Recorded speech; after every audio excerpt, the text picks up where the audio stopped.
everybody, thank you so much for joining me for this video. This one's going to be all about some new stuff from e.l.f. It's going to be another one of those haul and review type videos all mixed together, and I'm sorry if that feels a little like overload with having just had the Wet n Wild one that I posted, but I'm just kind of trying to stay up to date with some of these new products and bring you the information while the stuff is still somewhat new and available. In this video, what I've got are several face products. I've also got a few new things for lips that are very exciting, and a product for eyes as well. So as with the last video, I think it's useful to see these things actually applied, so you can kind of get a little more sense of what they're like. Even if they didn't work for me, maybe it might be the kind of thing that you enjoy. But I'm pumped, and just a little spoiler alert here, it's about the sequels in this video.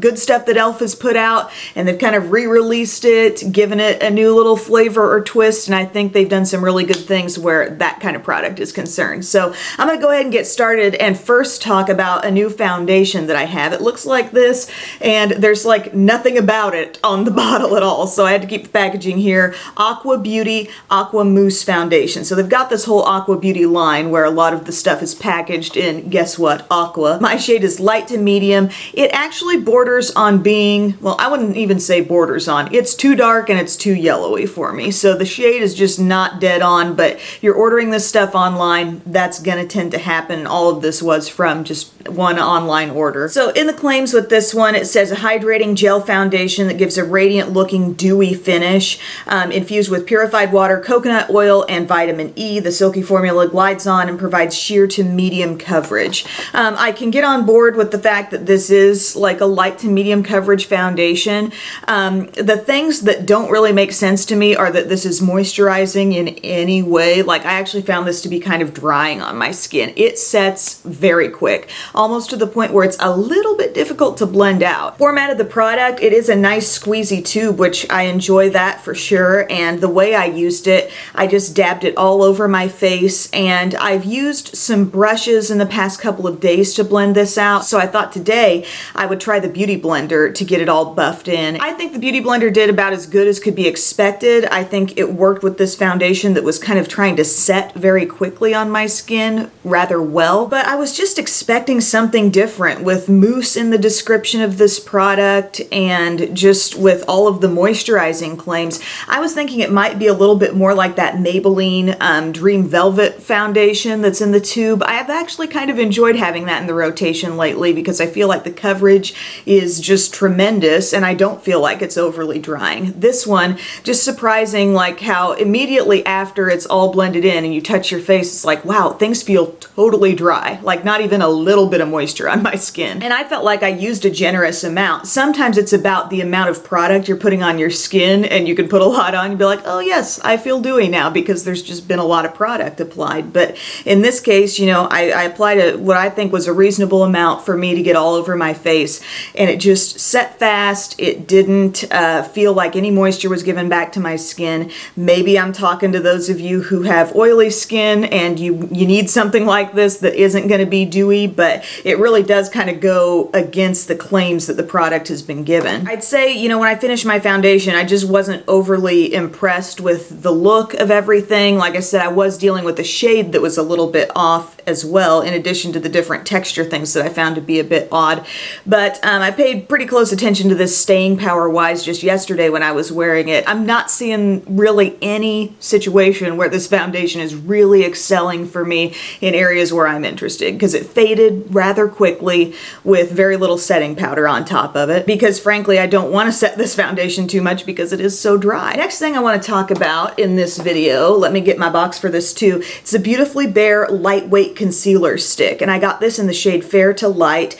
This I think has been around for a little while, but I wasn't able to actually order my shade, or the shade I thought was my shade, until just recently. But this is a pretty light concealer. I'd say in comparison to my skin tone, it does go a good couple shades lighter. It says, create a flawless natural look with this lightweight creamy concealer, blends seamlessly and helps cover imperfections, also claims to contain vitamin E to nourish and hydrate. I was expecting a little bit smoother concealer, honestly, with this type of claim. You know, the Beautifully Bare line is a very natural line from e.l.f. Many of the things that I've tried are lightweight. They kind of slip across the skin. And with this one, I was kind of surprised that the concealer was as thick as it was. And it's almost just a little too thick and dry for me. I feel like I'm being so picky, but this is just the way it goes sometimes. Stick concealers are touchy. There are some brands that are doing really good ones in the drugstore now. I'm thinking of the Almay Age Essentials Concealer Stick. You know, that stuff glides on, easy to blend. The Revlon Photo Ready Stick, CoverGirl Plus Olay Concealer Stick. These are examples of things that you could put on your under eye area and not think like, wow, that's going to attract attention to every single little line. With this, just grazing across the skin, you can tell there's some thickness to it, and that can help the coverage. I'm not really knocking it too much from that angle, but it's that it's just sort of dry. So you've got to work kind of hard to blend it in. I worked with both a beauty blender and my fingers to sort of try to melt down the product, and it turned out to be a rather brightening shade for me, although I did ultimately add a little bit of Benefit Erase Paste around my caverns right here, the innermost corners, just because it's not going to be a super corrective concealer. It might be better, I think, on my skin anyway, just in pinpointed areas where I wouldn't have to use too much. I wouldn't be streaking a whole lot over my skin, giving myself the need to blend a lot of stuff out, particularly on this under eye area where I feel like product clings more. It can start to look dry as the day progresses. You know, I know what's going to happen here. I already don't love the look, and it's gonna, you know, it's gonna go downhill fast. Now, another face thing that's very new from e.l.f.'s line are their HD highlighting powders, and I got one of these in the shade Starlight Glow. I'm not sure why I chose this particular shade, but it really does, at a glance, it makes me think of the Balmsbury Luminizer, doesn't it? It's got that little bit of a goldeny tinge to it. Personally, not a fan. I thought it looked dry and kind of flaky on the skin. I'm looking at myself really up close, and I can see exactly where the highlighter was placed. I mean, not in a way like I applied a really thick streak of it. It's just very obvious. It's kind of like sitting on top of the skin. This powder has sort of a dryness to it, and I can just see it sitting there despite blending. I continue to be a huge fan of the Essence highlight that I featured in the Emily Awards. I think that's just a really fantastic product for giving the skin a glow but looking somewhat undetectable. I'm not saying this can't work, and there may be those of you out there with like the perfect, most smooth skin ever where this does perform pretty well, but on me, maybe it's just all this dry stuff that I've kind of got going on underneath. It shows a lot. But I have worn this on top of other foundations and coverage products, and I just thought, you know, I'm just seeing makeup. I promise things are gonna start getting better eventually in this video, but here's another thing, you guys, that it ticks me off a little bit. I got this Aqua Beauty Aqua Primer Mist. It says this water-based primer mist preps skin for smooth makeup application and a radiant look. Alcohol and silicone free, enriched with purified water, cucumber, vitamins B and E, leaves the skin looking dewy and fresh. I kind of wondered if this would be the type of thing that was similar to my Hard Candy Sheer Envy Primer Mist, which I love so much. And that's not just a primer mist for me. You know, that's something I really primarily use at the end of my makeup. That's where I use this product too. Nice construction here. It looks like a nice bottle. The issue is all in the spray with me. I feel like I can't fully take advantage of the product inside because it's spraying out like an absolute... Look at how it's spraying out quickly, and then it does this little bonus splash. Like, who just wants a few random droplets just kind of sitting there after the fact that you've got to like dab over and wipe off? No, we want a nice, full, fine mist is what I would like. So when I hold it straight, you know, kind of at my face like I would most mists, I've got, I think, too hard of a spray coming at me. And so then I kind of tilt it upward. That's the only way I get some. And then I get that bonus splash, which is just big droplets falling, you know, all over. And even when I tilt it up, that initial mist is not quite enough. It's like it's coming out a little too targeted. I think you guys get where I'm going with this. I've just got a bunch on my eyelid there, actually. It's a huge part of these settings thing misses, the way they spray out, because you're spraying liquid on your face. You're hoping, you know, it has the proper effects to just kind of set the makeup or give you that nice little dewy end glow. I can't get on board with that one, I'm sorry. So the light at the end of the tunnel for this video, there are new flavors of the e.l.f. lip exfoliators, and I love them all. I think these are great. I love e.l.f.'s lip exfoliator. We're talking like a $3 product. It makes me think of a sugar scrub that's been binded with some sort of balm, and now they've really branched out. You know, they had that original one that's kind of a brown sugary thing. They had the cherry, the mint. They've all continued to work well for me. I find them to be very sturdy products too, because this is the kind of situation when you're rubbing that exfoliator over your lips, you're going to apply some pressure. It really is important that it holds up well. So I've not had any durability issues over the years with these. Now, some people have said my lips are so dry that I feel like I'm not even getting anything out of the exfoliator. And here's my tip on that. You might consider leaving a balm on your lips for, you know, several minutes before you even pull out the exfoliator. And that will start to soften some of those crusty, really dry areas. And then the exfoliator can really help you slough them off. I think that might be something to try. I know I've been in a few situations where that was absolutely necessary. And then, like I said, make sure once you exfoliate, you follow that up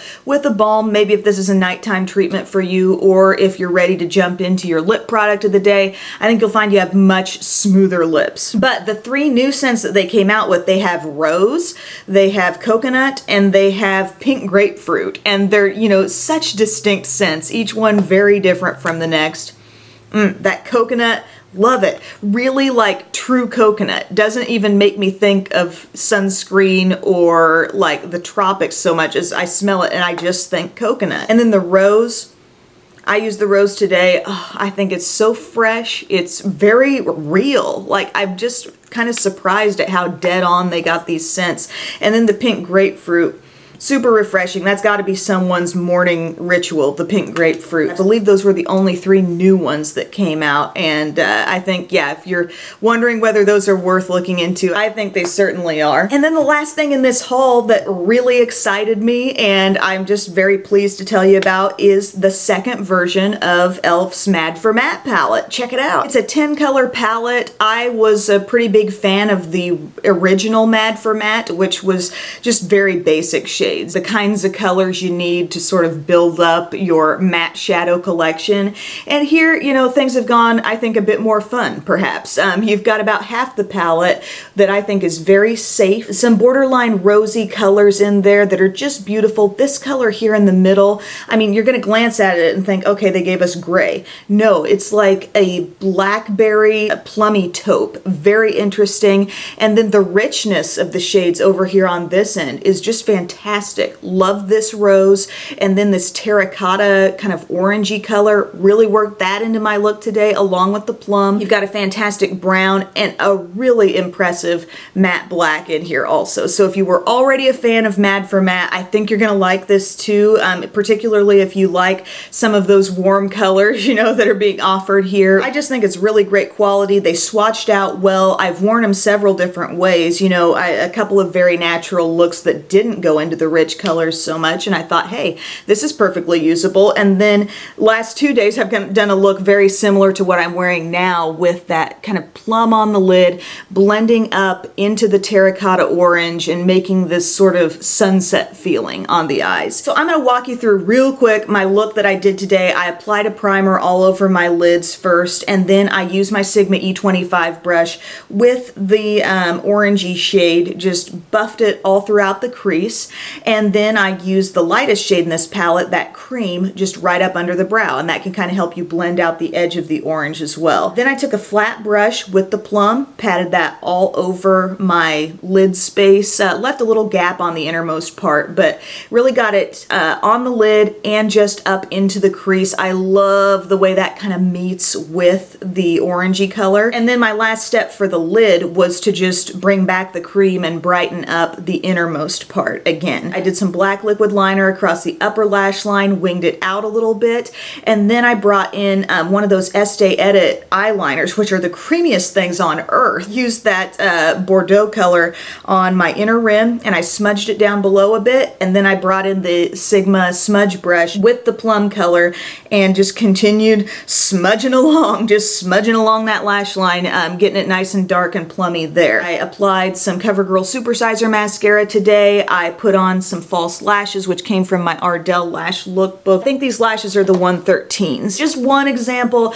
Just wanted to show you a little bit of these colors in action, but I was very pleased. So I would say this was a pretty clear-cut review for me. I mean, in my eyes, and for the things that I'll continue to use. The Mad for Matte 2 palette, the new flavors of the lip exfoliators, you know, the coverage products like that foundation, the concealer, not really my cup of tea, and I think the texture of them had a lot to do with it. The primer mist almost seemed like a defective product. And the highlight, you know, some people may love it, some people, I think depending on just skin type and skin texture, it could be the type of thing that looks a little bit dry. But thank you guys so much for your time and for your interest in these videos. If you didn't check out my Wet n Wild video, definitely give that a look because there are some new products, new foundation-y type product that I was very interested in that video. So again, thank you, and I will talk to you very soon. Bye.